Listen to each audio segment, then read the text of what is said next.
ಯಾರಾಗ್ತಾರೆ ರಾಮನಗರದ ಜೆಡಿಎಸ್ ಅಭ್ಯರ್ಥಿ? ರಾಮನಗರ ಉಪಚುನಾವಣೆ ಹಿನ್ನೆಲೆಯಲ್ಲಿ ಸಿಎಂ ಸಭೆಯನ್ನ ಕೂಡ ಕರೆದಿದ್ದಾರೆ. ನಾಳೆ ಬೆಳಗ್ಗೆ ಕಾರ್ಯಕರ್ತರ ಸಭೆಯನ್ನ ಕರೆದಿದ್ದಾರೆ ಸಿಎಂ ಕುಮಾರಸ್ವಾಮಿ ಅವರು. ರಾಮನಗರ ಜೆಡಿಎಸ್ ಅಭ್ಯರ್ಥಿ ಯಾರಾಗ್ತಾರೆ ಅನ್ನುವಂತಹ ಹಿನ್ನೆಲೆಯಲ್ಲಿ ಕೂಡ ನಾಳೆ ಬೆಳಗ್ಗೆ ಕಾರ್ಯಕರ್ತನ ಸಭೆಯನ್ನ ಕರೆದು ಸಭೆಯಲ್ಲಿ ಅಭ್ಯರ್ಥಿಯನ್ನು ಘೋಷಣೆ ಮಾಡುವಂತಹ ಸಾಧ್ಯತೆ ಕೂಡ ಇದೆ. ನಾಳೆ ಬೆಳಗ್ಗೆ 11 ಗಂಟೆಗೆ ನಡೆಯಲಿದೆ ಸಭೆ.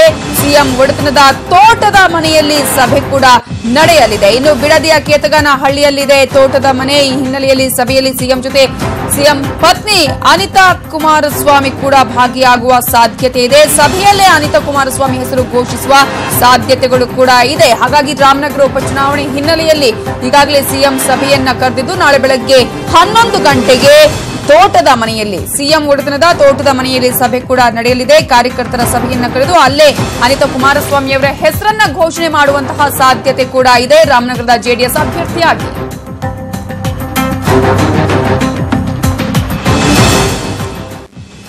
ರಾಮನಗರದ ಜೆಡಿಎಸ್ ಅಭ್ಯರ್ಥಿಯಾಗಿ ಯಾರು ಕಣಕ್ಕಿಳಿಯಲಿದ್ದಾರೆ, ಯಾರು ಅಭ್ಯರ್ಥಿಯಾಗಿ ಉಳಿಯಲಿದ್ದಾರೆ ಅನ್ನೋದರ ಬಗ್ಗೆ ನಾಳೆ ಒಂದು ಸಭೆಯನ್ನ ಕೂಡ ಸಿಎಂ ಕುಮಾರಸ್ವಾಮಿ ಅವರ ನೇತೃತ್ವದಲ್ಲಿ ಕರೆಯಲಾಗಿದೆ. ಜೆಡಿಎಸ್ ಕಾರ್ಯಕರ್ತರ ಸಭೆ ನಾಳೆ ಬೆಳಗ್ಗೆ 11 ಗಂಟೆಗೆ ಸಿಎಂ ಒಡೆತನದ ತೋಟದ ಮನೆಯಲ್ಲಿ ನಡೆಯಲಿದೆ. ಇದು ಬಿಡದಿಯ ಕೇತಗನಹಳ್ಳಿಯಲ್ಲಿ ಇರೋದು ಈ ಒಂದು ತೋಟದ ಮನೆ. ಈ ಹಿನ್ನೆಲೆಯಲ್ಲಿ ನಾಳೆ ಬೆಳಗ್ಗೆ 11 ಗಂಟೆಗೆ ಸಭೆ ನಡೆಸಿ ಅಲ್ಲೇ ಕಾರ್ಯಕರ್ತರ ಜೊತೆ ಮಾತುಕತೆಯನ್ನ ನಡೆಸಿ ಆನಂತರ ಜೆಡಿಎಸ್ ಅಭ್ಯರ್ಥಿಯಾಗಿ ರಾಮನಗರದಿಂದ ಯಾರು ಕಣಕ್ಕಿಳಿತಾರೆ ಅನ್ನುವಂತಹ ಘೋಷಣೆ ಮಾಡಿದೆ. ಆದರೆ ಈಗಾಗಲೇ ಬಂದಿರುವಂತಹ ಮಾಹಿತಿಯ ಪ್ರಕಾರ ಅನಿತಾ ಕುಮಾರಸ್ವಾಮಿ ಅವರನ್ನೇ ಅಭ್ಯರ್ಥಿಯಾಗಿ ಕಣಕ್ಕಿಳಿಸುವಂತಹ ಸಾಧ್ಯತೆ ಇದೆ. ಅಧಿಕೃತವಾಗಿ ಘೋಷಣೆ ಮಾಡುವಂತಹ ಸಾಧ್ಯತೆ ನಾಳಿನ ಸಭೆಯಲ್ಲಿ ನಡೆಯಲಿದೆ.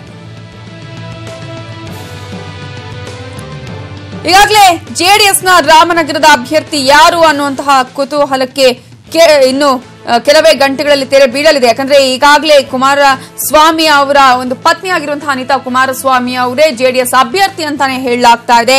ನಾಳೆ ಬೆಳಗ್ಗೆ ಕಾರ್ಯಕರ್ತರ ಸಭೆಯನ್ನ ಕೂಡ ಈಗಾಗಲೇ ಸಿಎಂ ಕುಮಾರಸ್ವಾಮಿ ಅವರು ಕರೆದಿದ್ದಾರೆ. ರಾಮನಗರ ಉಪಚುನಾವಣೆ ಹಿನ್ನೆಲೆಯಲ್ಲಿ ನಾಳೆ ಬೆಳಗ್ಗೆ 11 ಗಂಟೆಗೆ ಸಿಎಂ ಒಡೆತನದ ತೋಟದ ಮನೆಯಲ್ಲಿ ಸಭೆಯನ್ನ ಕೂಡ ನಡೆಸಲಿದ್ದು ಇಲ್ಲಿ ಕಾರ್ಯಕರ್ತರ ಜೊತೆ ಮಾತುಕತೆಯನ್ನ ನಡೆಸಿ ಆನಂತರ ಯಾರು ಜೆಡಿಎಸ್ ಅಭ್ಯರ್ಥಿ ಅನ್ನುವಂತಹ ಘೋಷಣೆ ಮಾಡುವಂತಹ ಸಾಧ್ಯತೆ ಇದೆ. ಇದರ ಬಗ್ಗೆ ಡೀಟೇಲ್ಸ್ ಕೊಡೋದಕ್ಕೆ ನಮ್ಮ ರಿಪೋರ್ಟರ್ ವೆಂಕಟೇಶ್ ಈಗ ಫೋನ್ ಸಂಪರ್ಕದಲ್ಲಿದ್ದಾರೆ.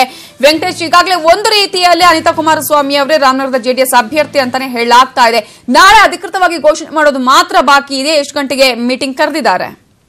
ನವಿತಾ, ಏನಂದ್ರೆ ರಾಮನಗರ ಉಪಚುನಾವಣೆಗೆ ಈಗಾಗಲೇ ಜೆಡಿಎಸ್ ಪಕ್ಷ ಸಕಲ ರೀತಿಯಲ್ಲೂ ಕೂಡ ಸಿದ್ಧತೆ ಮಾಡ್ಕೊಂಡಿರುವಂತದ್ದು. ಈಗಾಗಲೇ ಸಿಎಂ ಎಚ್ ಡಿ ಕುಮಾರಸ್ವಾಮಿ ಅವರು ಅಧಿಕಾರವನ್ನ ವಹಿಸಿಕೊಂಡಂತ ನಂತರ ಅನಿತಾ ಕುಮಾರಸ್ವಾಮಿ ಅವರು ರಾಮನಗರ ಕ್ಷೇತ್ರಕ್ಕೆ ಅತಿ ಹೆಚ್ಚು ಬಾರಿ ಬಂದು ಒಂದು ಕಾರ್ಯಕರ್ತರ ಸಭೆಗಳಲ್ಲಾಗಿರ್ಬೋದು, ಹಾಗೆ ಕಾರ್ಯಕ್ರಮಗಳಲ್ಲಾಗಿರ್ಬೋದು, ಹಾಗೆ ಖಾಸಗಿ ಕಾರ್ಯಕ್ರಮಗಳಲ್ಲಾಗಿರ್ಬೋದು ಅವರು ಭಾಗವಹಿಸುವಂತದ್ದು ಹೆಚ್ಚಾಗಿದೆ. ಹಾಗೆ ಕಾರ್ಯಕರ್ತರ ಒಂದು ಒಡನಾಟವನ್ನು ಕೂಡ ಅತಿ ಹೆಚ್ಚಾಗಿ ಇಟ್ಕೊಂಡಿದ್ದಾರೆ. ಕಳೆದ 3 ತಿಂಗಳಿಂದನೂ ಕೂಡ ಅವರು ಬಹಳ ಆಕ್ಟಿವ್ ಆಗಿ ರಾಮನಗರ ಕ್ಷೇತ್ರದಲ್ಲಿ ಓಡಾಡ್ತಿರುವಂತದ್ದು. ಇದೇ ವಿಚಾರವಾಗಿ ನಾಳೆ ಬೆಳಿಗ್ಗೆ 11 ಗಂಟೆಗೆ ಅಂದ್ರೆ ರಾಮನಗರ ಜಿಲ್ಲೆಯ ಬಿಡದಿ ಬಳಿ ಇರುವಂತಹ ಕೇತಗನಹಳ್ಳಿಯಲ್ಲಿ ಸಿಎಂ ಎಚ್ ಡಿ ಕುಮಾರಸ್ವಾಮಿ ಅವರ ಒಂದು ತೋಟದ ಮನೆ ಇದೆ. ಆ ತೋಟದ ಮನೆಯಲ್ಲಿ ಬೆಳಿಗ್ಗೆ 11 ಗಂಟೆಗೆ ಕಾರ್ಯಕರ್ತರ ಸಭೆಯನ್ನ ಸಿಎಂ ಕುಮಾರಸ್ವಾಮಿ ಅವರು ಕರೆದಿದ್ದಾರೆ.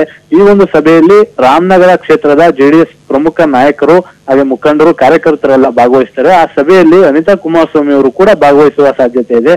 ಈ ನಡುವೆ ಏನು ಆ ಸಭೆಯಲ್ಲಿ ಬಂದಂತ ಮುಖಂಡರುಗಳು ಹಾಗೆ ಕಾರ್ಯಕರ್ತರ ನಡುವೆ ಒಂದು ಚರ್ಚೆಯನ್ನ ಮಾಡ್ಲಾಗ್ತದೆ. ಆ ಚರ್ಚೆಯಲ್ಲಿ ಅನಿತಾ ಕುಮಾರಸ್ವಾಮಿ ಅವರು ರಾಮನಗರ ಕ್ಷೇತ್ರದ ಜೆಡಿಎಸ್ ಪಕ್ಷದ ಅಭ್ಯರ್ಥಿಯಾಗಿ ಹೆಸರನ್ನು ಕೂಡ ಘೋಷಣೆ ಮಾಡುವಂತ ಎಲ್ಲಾ ಒಂದು ಸಾಧ್ಯತೆಗಳು ಇರೋದ್ರಿಂದ ಹಾಗೆ ನಾಳಿನ ಸಭೆ ಅತಿ ಹೆಚ್ಚು ಮಹತ್ವವನ್ನ ಪಡ್ಕೊಂಡಿದೆ ಅಂತ ಹೇಳ್ಬೋದು. ಹಾಗೆ ನಾಳೆ ನಡೆಯುವಂತ ಸಭೆಯಲ್ಲಿ ರಾಮನಗರ ಕ್ಷೇತ್ರದ ಉಪಚುನಾವಣೆಗೆ ಜೆಡಿಎಸ್ ಪಕ್ಷದ ಅಭ್ಯರ್ಥಿ ಯಾರು ಅನ್ನುವಂತ ಪ್ರಶ್ನೆಗೆ ನಾಳೆ ಸ್ಪಷ್ಟವಾಗಿ ಒಂದು ಉತ್ತರ ಸಿಗುವಂತದ್ದು. Navita, okay, thank you Venkatesh ಡೀಟೇಲ್ಸ್ಗೆ. ಈಗಾಗಲೇ ಸಿಎಂ ಕುಮಾರಸ್ವಾಮಿ ಅವರ ನೇತೃತ್ವದಲ್ಲಿ ನಾಳೆ ಬೆಳಗ್ಗೆ 11 ಗಂಟೆಗೆ ಅವರ ತೋಟದ ಮನೆಯಲ್ಲಿ ಕಾರ್ಯಕರ್ತರ ಸಭೆಯನ್ನ ಕರೆದಿದ್ದಾರೆ. ಹಾಗಾಗಿ ಈಗಾಗಲೇ ಸಾಕಷ್ಟು ದಿನಗಳಿಂದಲೂ ಕೂಡ ಅನಿತಾ ಕುಮಾರಸ್ವಾಮಿ ಅವರೇ ಅಲ್ಲಿ ಓಡಾಡ್ಕೊಂಡಿದ್ದಾರೆ ರಾಮನಗರದಲ್ಲಿ. ಹಾಗಾಗಿ ಅವರೇ ಅಭ್ಯರ್ಥಿ ಆಗುವಂತಹ ಎಲ್ಲಾ ಲಕ್ಷಣಗಳು ಇದೆ ಅಂತಾನೆ ಹೇಳಲಾಗ್ತಾ ಇದೆ.